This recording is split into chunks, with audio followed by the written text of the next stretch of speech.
আমাদের গাড়ি কেনা হলো, এটা আমার কাছে খুব খুশির একটা দিন ছিল। আমার স্বপ্ন হয়তো এভাবে পূরণ হবে আমি কখনো ভাবতে পারি নাই। এটা আমাদের একদম নিজের গাড়ি, আমার হাজব্যান্ড কিনলো।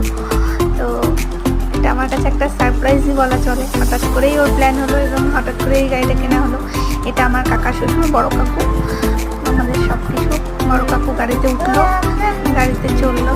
তো বড় কাকুকে নিয়ে প্রথম ড্রাইভটা করার ইচ্ছা। বড় কাকুকে নিয়ে প্রথম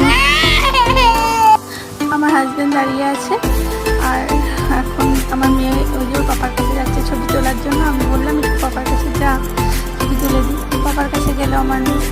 তো বড় কাকুকে নিয়েই আমরা একটু এক পাক ঘুরে আসবো আমাদের বাড়ির সামনে। এদিক দিয়ে এক রাস্তা দিয়ে গিয়ে এক রাস্তায় আসবো। ওখানে কুষাণদা দাঁড়িয়ে আছে ওর ফ্রেন্ড। তো এই আমাদের নতুন গাড়ি।